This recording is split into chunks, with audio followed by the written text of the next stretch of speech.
Good morning, Peter Racy here, Anzac Day Precinct YouTube channel, and it is the 24th of July, and you're about to hear Rebecca Livingston do an interview in relation to Coastwatchers, and it's been recorded to support the petition that John Gates of Newstead had loaded up last Friday on the Brisbane City Council e-petition page to make sure that there was a permanent mainland-based tribute and memorial to the Coastwatchers of Australia in this 80th year of the saving of John Kennedy.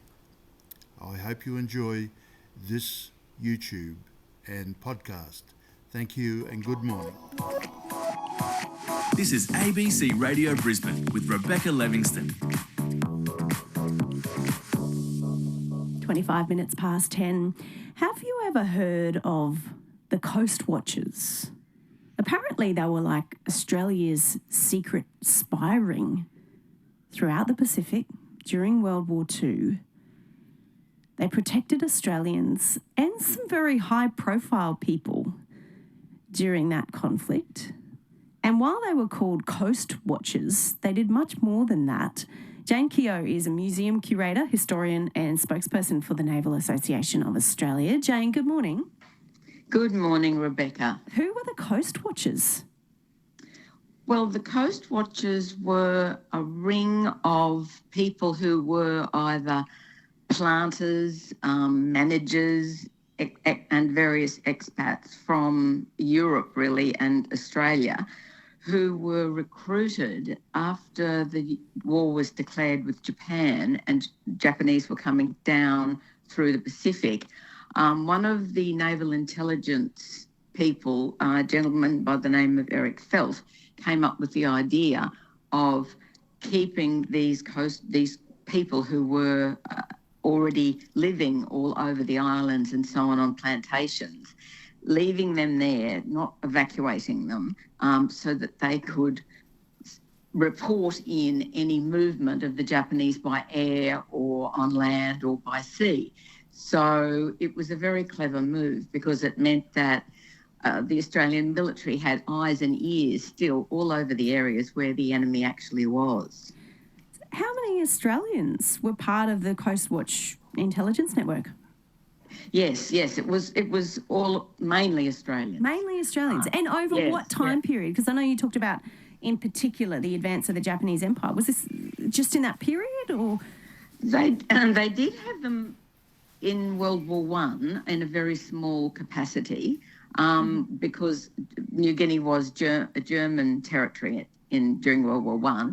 But it was really ramped up in 1939, around that period, as I said, by this gentleman who was a naval intelligence officer. Mm-hmm. So it was really the Navy that ran them and issued them with radios. And there were some women as well, it wasn't all men. And they were living a very dangerous life because they would have been shot as spies immediately, and some of them were, if they had been detected. And of course, it was easy, I guess, in a way, for the Japanese to detect them when they were on radio bands and so on. Mm. So that's what happened. And it was a very interesting way of increasing the intelligence and so on in the area.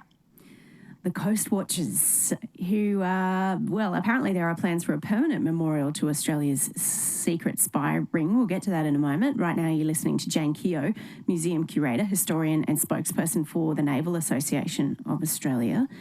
So I understand Coastwatchers also rescued prisoners of war, and they're actually active in sort of conflict as well. Jayne, how much do you know about that? Yes, well, one of them, obviously the most high-profile person that they rescued was John Kennedy, who later, of course, became President of the United States. And what happened with him was he was working on one of the patrol boats that were on placed by the Navy, and they were really working behind Japanese lines, causing trouble wherever they could. And they were small ships with about 20 crew on them, and they were lightly armed, so they could engage, if you like, with the Japanese.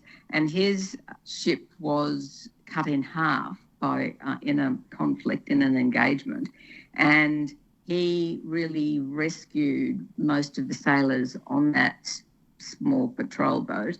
John Kennedy by did. Swimming. Yes, by swimming. And he was the captain of it. He was a young lieutenant, and he was a very good swimmer. And there were a couple of non-swimmers on that boat, and he basically rescued them. They island hopped until they found a coast watcher, one of the coast watchers, a gentleman by the name of Reg Evans, and he was a Navy person as well.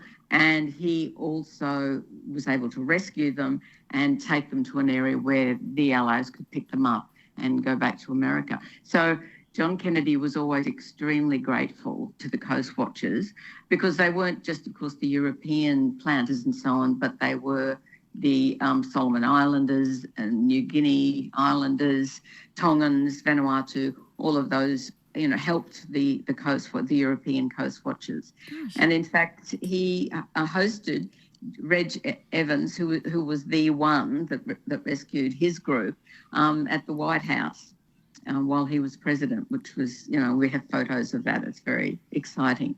It's an incredible story. Gosh. So there's a ceremony being held this Thursday in South Brisbane to honour the coast watchers. Why in Brisbane, Jayne? Well, we have a lot of people in the Navy who have been veterans over time in all conflicts, and we try and have ceremonies a bit like what they have in Canberra at the War Memorial, that daily ceremony that they have where an individual is recognised. Well, we recognise individuals or parts of the Navy that are lesser well known. So we do it once a month on the third Thursday of every month at the Jack Tar statue at South Bank, which is just behind the Maritime Museum. Mm-hmm. And so we organised one for the Coast Watch. As I said, it's every month. And we had a Coast Watcher commemoration about 2 years ago, and it was very successful. And the descendant, Dr. Betty Lee, of Eric Feldt, was our speaker. And so we decided to organise it again, as I said, about 2 years later for this Thursday. And of course, we have a very, very special guest coming to that ceremony. Who's coming? The USA Ambassador to Australia, Caroline Kennedy. So we contacted the embassy about 2 years ago after we'd had the first one, when I heard that she was going to be made ambassador. There were sort of whispers at first, and then it was confirmed and so on.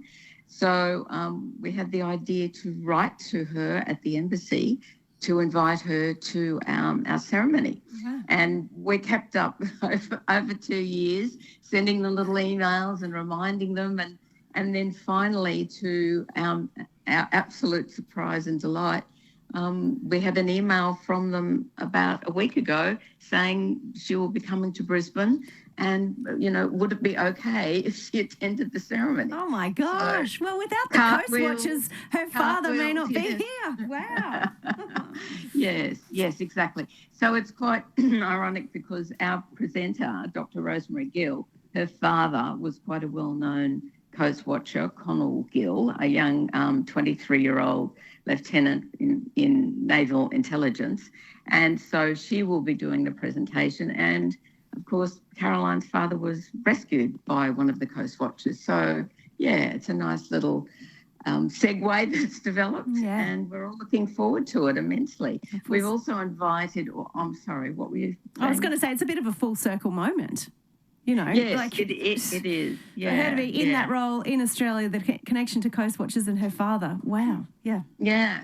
And we've also invited all representatives and consuls and community groups from the Islander groups, because there are a lot of those Islander groups living in Brisbane now, as you know, Solomon Islanders, Vanuatu, Fijian, Papua and New Guinea, of course, Tongans. So they're all invited, and we're hoping to have a very successful ceremony on Thursday. Well, I know there's a move to get a permanent sort of memorial or recognition for the Coastwatchers, so that might spur things along. Jayne, really great to chat to you this morning, and all the best for Thursday. Thank you so much, Rebecca. Thank you. Jayne Bye-bye. Keogh, spokesperson for the Naval Association of Australia, and that ceremony for the Coastwatchers is being held this Thursday, 11 a.m. at the Jack Tar statue at the South Brisbane Memorial Park to honour Coastwatchers. Everyone's welcome to attend, and we'll keep in touch to see what happens in terms of a permanent memorial, essentially, to Australia's secret spy ring.